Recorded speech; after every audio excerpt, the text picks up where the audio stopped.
Bismillah Rahman Rahim. Assalamu alaikum and welcome to Sports Extra. I'm your host Ahmed Nawaz with the latest roundup of sports today. Let's take a look at what we're discussing. First of all, we tell you about the New Zealand-Australia T20 series. It was a absolute runs galore as well, but we've got to talk about it because in the third match, Australia have beaten New Zealand by 27 runs by the Duckworth-Lewis method, and they have, of course, clinched the series as well.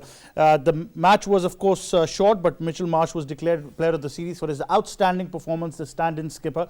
And we've got to talk about the fact, because I was just wondering today that me and my guest should be talking about that how top-tier sides in the world are very keen on scheduling series right before an ICC tournament, particularly a World Cup, that they realize can really help them in the tournament as well. I mean, if you're playing Australia or if Australia is playing New Zealand, then they realize that, you know, these are the top two teams in the world right now. So we're going to talk about them, that how important is scheduling when you talk about the series. Then, of course, we move on and we discuss India versus England, the 5-match test series as well in detail, where we know that India have pulled off a nervy chase of 192 runs to clinch victory and a 3-0 unassailable lead in the series as well. Of course, it is India all over that we've got to talk about, but then again, their dominance at home will continue and they've got a lot of prospects to look up to. England would be utterly disappointed because they would have expected to, you know, at least go down 3-2, not 3-1. So we'll talk about that in detail as well. Then, of course, Pakistan and India's blind teams 3-match T20 series, where India have clinched the series by beating Pakistan by 2-1. In the third match, the Indian team won by 8 wickets. So congratulations to them, but congratulations to the Pakistani side as well. Of course, I think sports diplomacy goes a long way, but it was, I think, a great moment to see these two teams playing against each other, and that should be more frequent, as we've always talked about, that it brings out the fans as well and gives a lot to the world of cricket. Then, of course, we move on to some action-packed sports, where the 19th International Cholistan Jeep Rally ended in spectacular fashion. Zain Mahmood won the rally. Jafar Maksi remained second, while Saibzada Sultan secured third place as well. Bilal Chaudhary won the stock category. Hassan claimed the stock as well, while Maham Shiraz won the title in the women's category. So we'll talk about that in detail. And then, of course, I think we always talk about Pakistan as a great destination for these kinds of sports, especially when it comes to rally racing. Cholistan, or the Safranga Rally, is the place to be as well. Time now to introduce the guests. First of all, in studios, we've been joined by cricket commentator, international broadcaster and presenter, the witty man that he is, always the man to go to when you need a good laugh, K. Asif Ahmed. Assalamu alaikum, how are you, sir? Walaikum assalam, Ahmed. I'm perfect. How about yourself? I'm very well as well. And also joining K. Asif is a very important guest who is a very important viewer of the show as well. And often when we're discussing something very important and he's not there, he makes sure that he sends some critical bouncers to K. Asif, which Asif then either hooks them out of the park or then, you know, I have to call them no ball. So in any case, he's always a part of the show. Great to have with us cricket expert and analyst Sabir Hussain. Assalamu alaikum, how are you? Walaikum assalam, Ahmed. I am good, thank you, and thanks for the introduction, by the way. Great to have you on the show. We've also been joined by senior sports journalist, an essential part of our program as well. Always the man who's talking sense about cricket in Pakistan or all over the world. And, you know, you can always go to him when you need a bit of advice as well. Sayyid Haider joins us. Assalamu alaikum, sir. How are you? Assalamu alaikum, Ahmad. Thank you very much. You are today in very good mood. I hope it will be continuing all in the future. Absolutely, sir. I think I have figured out the secret to life is getting a good night's sleep. So I'm going to stick to that from now on. Sir Haider, let's talk about Australia, New Zealand. Like I said in my introduction as well, that particularly we need to figure out that every time there's a World Cup coming or there's an ICC tournament, then, you know, teams like Australia, England, New Zealand, even South Africa, and even India, they go on to an extent, are very particular of who they're playing and what format they're playing. Right. For example, right now, Australia probably realized that New Zealand is a top contender for the World Cup. New Zealand realized Australia is a top contender for the World Cup, and they ended up playing a 3-match T20 series right before the T20 World Cup. Yeah, you know, these nations, they take every tournament very seriously. Before the tournament, they go with the full preparation. They never compromise on the performance and the seriousness of the tournament. It is only in our region that we are still behind these countries. Even we are the one-time T20 champion, World Cup winner, and we have a lot of good talent. But still, I cannot see any preparation. But Australia or New Zealand or other teams, they are doing well. question is that if you are taking the T20 World Cup seriously, then what is your preparation mode? How you will go there? If you are going with the same team which is playing for the last 1 year, then I cannot see any good difference. I cannot see any good result in future. But Pakistan cricket management, it's also it's same path. They are not. They are also shaky.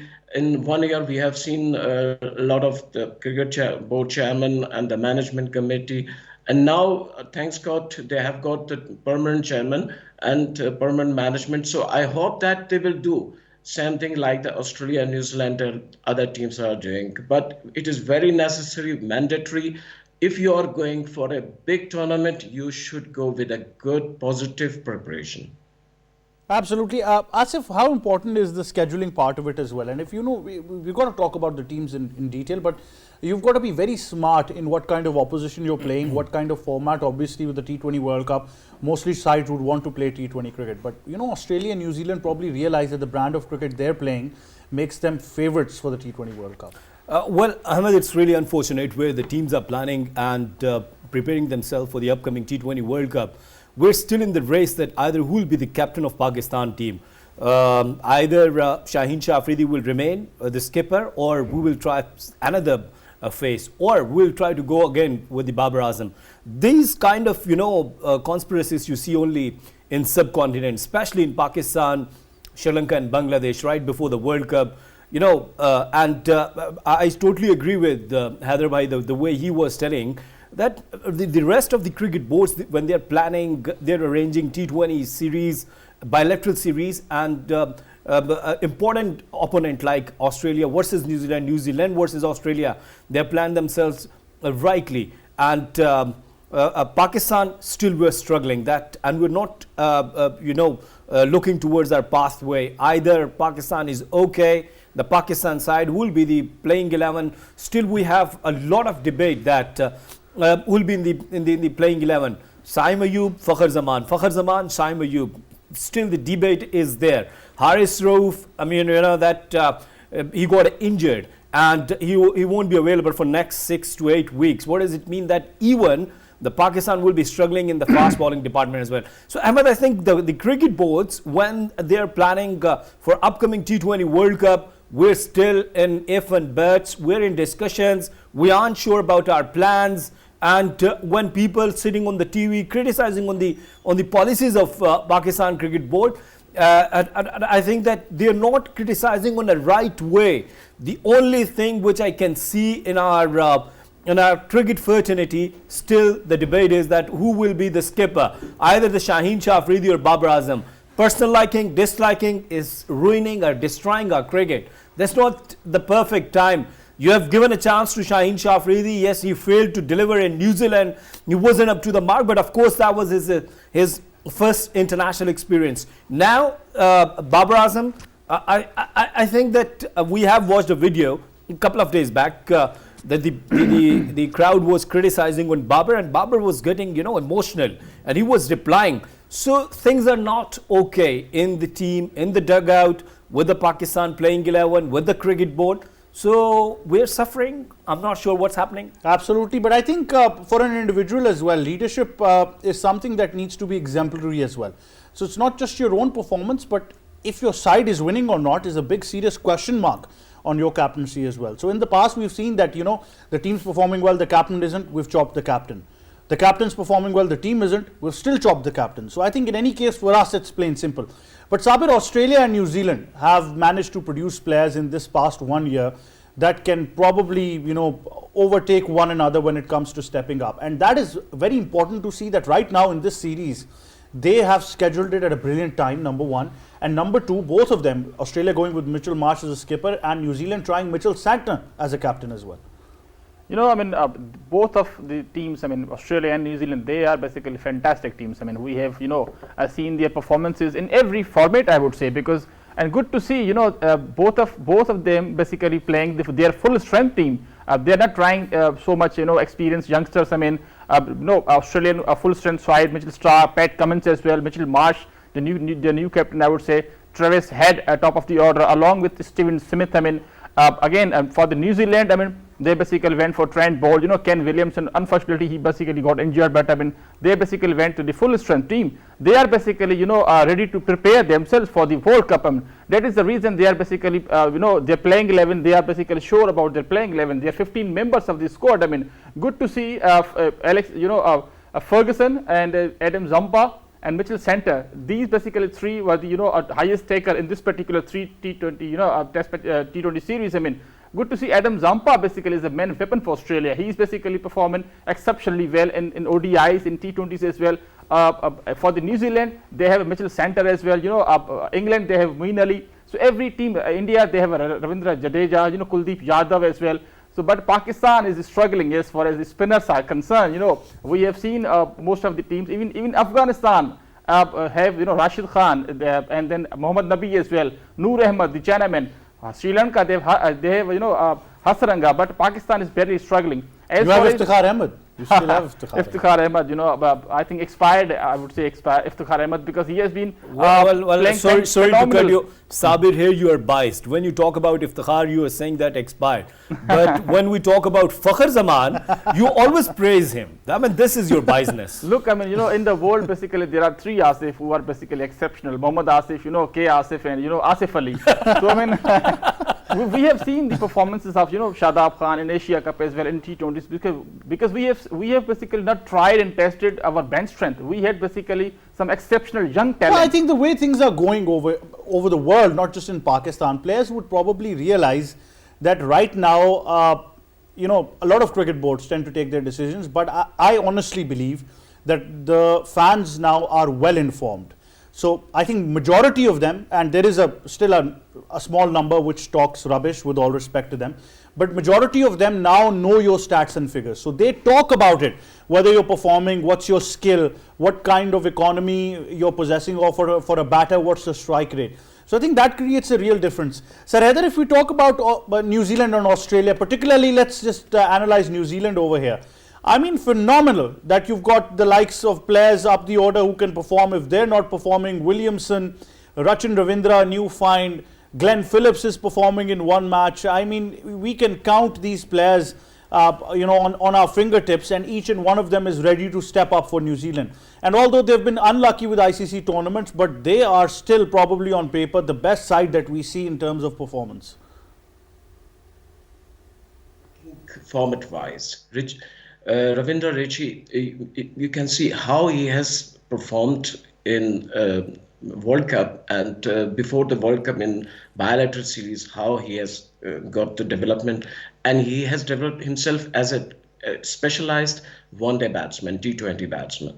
Then you can see other Darren Mitchell, or they have a lot of players there, Seifert, Tim Seifert, and other players. They have a line of the batters and the bowlers. They are really good in this format, T20 format.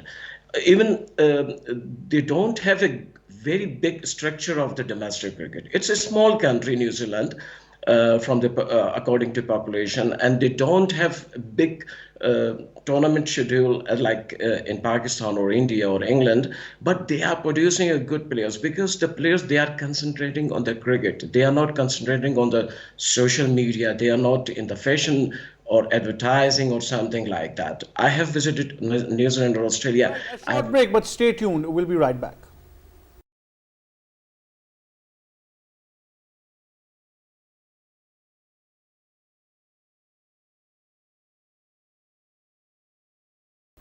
Right, and now Australia and New Zealand tend to produce players across formats who can adjust in various formats as well. In this series particularly, Mitchell Marsh has been declared the player of the series as well, stand-in captain of course. But Asif, the thing to note over here for both New Zealand and Australia, I think one similarity is there, that they're not relying on one particular player. So if the opening's not performing, middle order is going to step up. Middle order is not performing, one way or the other, Glenn Phillips or Glenn Maxwell is going to play the extraordinary innings of the life. If nobody's performing, even the so-called tail can bat as well. I mean, if you talk about Pat Cummins, Mitchell Starc, Tim Southee, you can pick any one of them, and they have the ability to score crucial runs at crucial strike rates as well. Well, this is really important, and this is the basic thing. During the break, we were discussing about your 100, and you were telling, I mean, you have scored 25 singles But why Pakistani batters, they're not concentrating and not learning the art of single? Let me take the name of Matthew Short, who is the player of the match in the last T20 between New Zealand and Australia. If you see his record, I'm just checking. Once again, the record is 53 first-class games. And after that, he was able to get a chance in international cricket. There, when you're not giving respect to your domestic cricket, when you are giving, short ways to the players, youngsters, I don't want to name because I don't have any personal issues with the players. I have issues with the system. Why Pakistan Cricket Board is not working on the domestic structure? Right, Asif, I'll just interrupt you. Of course, we'll go towards a short break, but stay tuned. We'll be right back.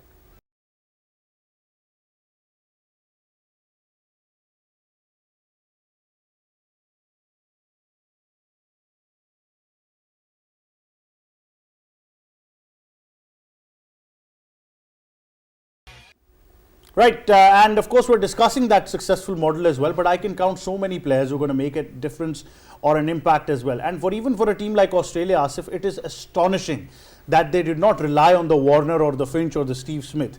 They were still able to produce, I think, a batch of 16 or 17 players who can perform on any given day. Well, I think that once again, if you go through with your playing 11 from the top, Travis Head, Stephen Smith, Matthew Short, Glenn Maxwell, Josh Inglis, Tim David, means they're coming with their full power. Why? They're giving chances to their players to get ready for the upcoming T20 World Cup. And the question which you're asking, basically, this is their mindset. And they don't take easy any tour. And when you are giving chances to your, streamline players, mainline players, you are giving them confidence to get ready, to prepare yourself for upcoming mega event like World Cup, T20 World Cup. And on the other side, the board like Pakistan Cricket Board. See, we had a series against New Zealand in New Zealand, though we lost 4-1. But what we got from that, what's the positivity? Nothing. Even the people they are criticizing on the skipper, that he is not fit. I mean, the so-called rhetoric of benching players, resting them because we want to try new combinations, I didn't see any particular thing like that, I think. Ahmed, now I'll talk about and I'll criticize the role of the team director, Mohammad Hafiz. When you were the director, you were not taking step. Now you have, now Pakistan Cricket Board have turned down your contract, and now you're telling us these were the problems. I think that right person on the right position is the problem in Pakistan. When you're enjoying the different designations, you see everything is fine, but the ones you get down, you see that the problems are going on. Even I think the aura or the grandeur of a former test cricketer or a team director should be such that even if he's parting ways with the board, everything he said it now and created controversy, he should have wrote them down and presented a report to the chairman that, sir, these are the problems that I identify. I hope that whoever comes in my position will be able to address them, and I want him to look at these problems as well. Plain simple as that, I mean. I think it reflects the intentions to malign only the skipper, the previous skipper, Babar Azam, and to malign the cricket board. The intentions were clear, and the way you have told that you should have written down each and everything and could have presented to the CEO or the acting chairman, then I think we could have appreciated. But that's why I'm saying that your intention was clear, that to spread negativity and tell nation that everything was fine. On my side, actually Pakistan cricket team and the players, they were not behaving well.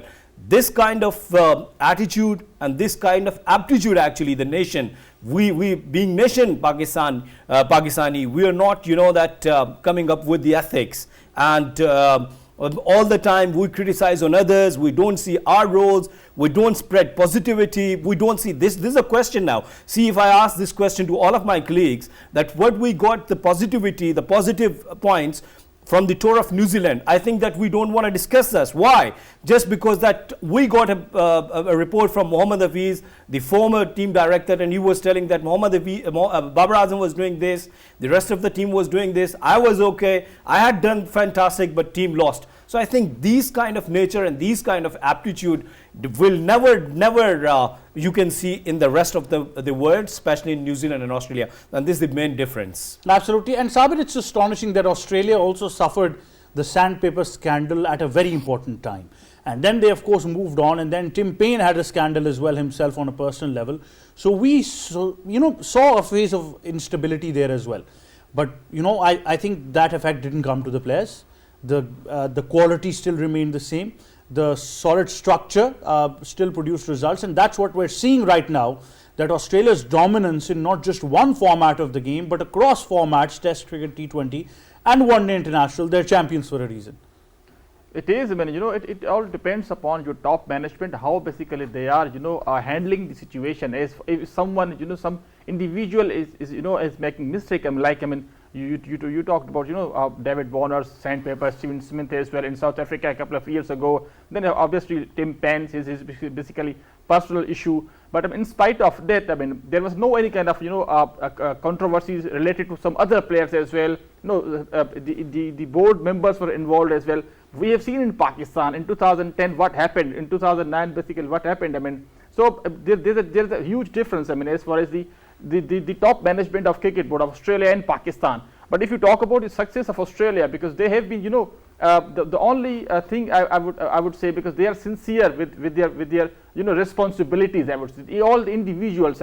They know Ashes are important. They know domestic. Their cricket is, Chef and Shield is important for them. So they basically do not go to the IPL, the big contracts, the CPL, the Caribbean League as well. So basically they know the responsibility. They know how to basically respond to the Australian cricketing nation. They basically respect their I think cricket. That is the reason they are successful. Even under 19 cricketers. The way basically they played against Pakistan in the semi-final, the way basically played against the final, against India in the final as well. So their system is very strong. So every individual is performing. So that is the reason in this particular series. But Sabir, the great thing is that even then the individual is not bigger than the structure or the cricket board. I think that is the main crux of this. That is the reason. They are successful. The individual here, basically, players are more, they feel basically they have a misconception that they have more power. They need more contracts, more high category as well. They basically want the profit sharing as far as with the PCB, profit share is concerned. So that is the main reason. So they are basically giving priority to their nation, to their cricket as well, even the test matches as well, their domestic circuit. But here the problem is basically players. If someone is playing okay cricket for a couple of matches of T20, he thinks, but by the way, he thinks, even the social media basically hypes.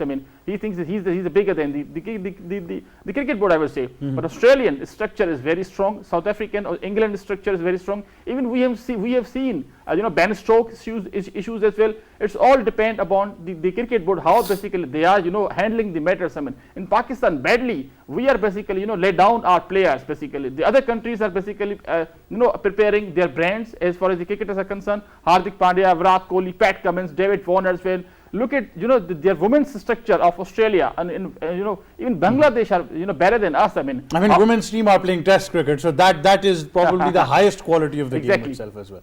So that's very important. Sir Haider, that is one part of the structure, but Australia and New Zealand, I think they've played a fantastic series.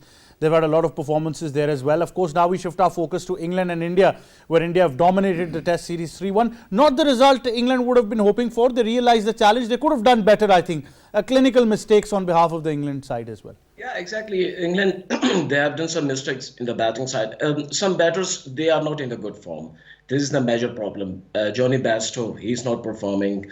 Then Ben Duckett, he has performed well, but Sir Crawley, he's getting some runs, but still he's not 100% fit.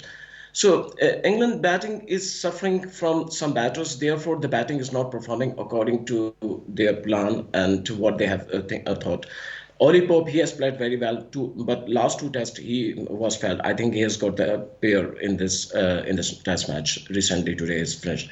So England batting and bowling is also, they have two very new bowlers. Shoaib Bashir has got, I think, 5 wickets, and other bowlers, he is also very new one. So England bowling is also, and on the Indian pitches, spinners, they can bowl well. Otherwise, the fast bowlers, if the pitch is not giving any help to fast bowlers, then fast bowlers cannot do anything. So England-India series, what we were thinking before the series, that England will give a good fight to India. But after 4 or 5 test matches, we have seen that England is not in 100% form as in Pakistan they have played. All 3 test matches they have won against Pakistan, in Pakistan on the slow pitches. But India at the same time, they are losing the matches. It means that their plan, baseball, cricket or something, is not working exactly. And England should think about it. What is the major mistake and what is the major problem of the team? Otherwise, they will do more. They will decline more and So, more. Heather, although most of us are fan of this new terminology called baseball cricket, but probably what England have missed out that it is successful, but to an extent. I mean, you can't expect to, every time play like this and win test games. For a batter like Joe Root to leave his natural game and, come to that equation is probably cost them the most. In the past, they have enjoyed success overseas, particularly of the fact that they had players like Jonathan Trott, Ian Bell, who could probably play those longer innings, which was required even at this time as well. Yeah, exactly. According to situation, you have to play. In Test cricket, you cannot play according to your strategy or what you have planned before the match. You have to go with the situation. Joe Root, he was very good batsman for the Test format, but when they have changed their cricket mind and they have gone to the baseball cricket, and he has changed his action, his stance, and everything, and he hasn't got exactly the runs. Only the 1 century I've seen in the 1 year. It means that Joe Root is declining also. Other batters, they are compromising their technique, because in India you cannot play with the technique which you have used in England or Australia, because in England and Australia the ball is getting full bounce and you comes onto the bat and you can get the ball exactly on your bat.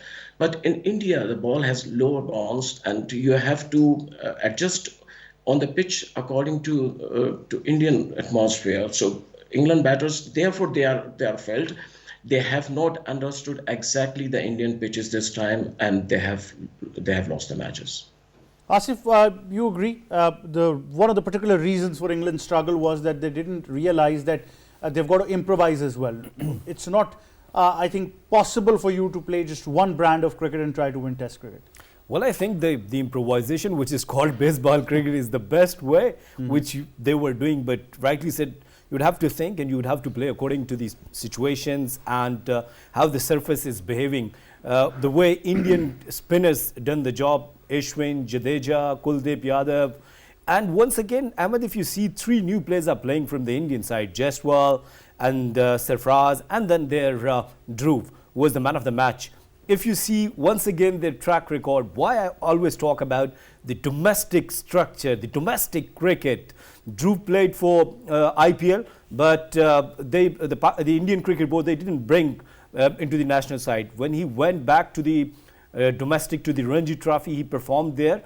His average is 45, and that's the best thing which you can produce for your country. So there's a difference between India and England, and the England's main players like Bairstow, Ben Stokes, both of them, they're the match-winning players. They aren't performing well. I think Ben Stokes has been the real disappointment this time. Yes, that's correct. That's absolutely correct. And I strongly agree with you, because if you see in the track record in the past couple of years, the way he was performing for his team, bringing victories, some good innings, match-winning innings, either it's 2019 World Cups final, either it's 2021 T20 World Cups final. I think you could find him anywhere, everywhere, that he's a top-notch player. But he's out of the form, and courtesy, the good bowling from the Indian spinner. And the spin department is, England is struggling, because if you see that their spinner, who hardly played 7 first-class matches. Now, this is the difference between India and England. You see Ashwin, plenty of experience. Jadeja playing cricket for a long time, performing well for India, and then now Kuldeep Yadav. They have top-notch spinners, and England always struggles against spinners. Sabir, we knew that the struggle is going to be imminent, but I think what we saw was a glimmer of hope. The way they performed in the first Test match, we thought that probably this is going to be something unexpected for the Indian side as well. But then again, I think it all became very, very predictable throughout the season. One of the reasons has got to be that they didn't realize that the conditions are going to get to them probably. we were expecting, such kind of a fight from England. I mean, the way basically they played in first test match and they won. I mean, why? Because there was a traditional cricket being played by, Ollie Pope. I mean, he made 195 something, and it was a match-winning knock. He basically, stayed on the wicket. He played session by session. He played wonderfully well along with the tail-enders. That is the reason they basically won. Set the target of 230 something, 245 to win in the first test match. And in the second and third test match, they again went to the same strategy, the baseball kind of, they forget they were not playing in Rawalpindi, by the way. They should have realized they are playing in India against the mighty Indian bowling lineup. Jasprit Bumrah, he was a phenomenal bowler, especially on death pitches. And, not to forget the role of Ravindra Jadeja, Ashwin as well, Kuldeep Yadav. England should have played better. I think the team selection, the day one, basically I said, Johnny Bairstow, Jose Butler, these are not the players basically who play at least 150 balls. I mean, Joe Root, Ollie Pope, Zach Crawley, these are three players basically who are technically sound, who can play, session by session, the long format along, you can expect they can play 200 balls. I mean, but the way basically Ben Duckett, kind of a Johnny Bairstow, Ben Stokes' performance is very, disappointed. If he's not fit enough, I mean, why you are leading a side? If you cannot bowl, the kind of shots you are playing, which kind of message you are sending to the wicket-keeper batsman and Jack Leach as well, the James Anderson, by the way. But I mean, as far as the spinners are concerned, they have quality spinners. I would say they are basically youngsters. Rehan Bashir, Shoaib Bashir, I would say he's a kind of a good spinner. So they basically need to stick these kind of 2 to 3 spinners. I mean, rather than they will play against in the same conditions like England again. They've got this art of giving chance to the new lot and make them performers on the big stage. They did it with Jaiswal, but also of bringing out of form players back to form as well, like Shubman Gill, by just giving them that support that is needed in there. Exactly, that is the reason they are successful. Even Shubman Gill was so much criticized on Indian media, because the kind of chances he has been given. Even the previous wicket keeper, Bharat, I mean, he was basically given lots of chances. But I mean, he was basically, disappointed as far as individual performance is concerned. That is the reason basically they included, Dhurav Jurel. He basically played 27 first-class matches. I mean, the match-winning inning, he basically played in the first inning, 90-odd runs he basically made along with Kuldeep Yadav and the tail-enders as well. That was the major difference. I mean, England should have realized they basically picked up 7 wickets. With India basically was India was 170 for 7. They had a huge lead, 150 and 60. But the way basically wicket-keeper batsman Jurel played, why? Because he was being tested in the domestic circuit, Ranji Trophy. He had lots of experience, I mean, of playing Ranji Trophy. And I think despite the criticism, let's be honest, Rohit Sharma has done a fantastic job as a skipper. Let's be honest on that, I think. Very true, very true. He is a fantastic leader. Just a short break, but stay tuned. We'll be right back.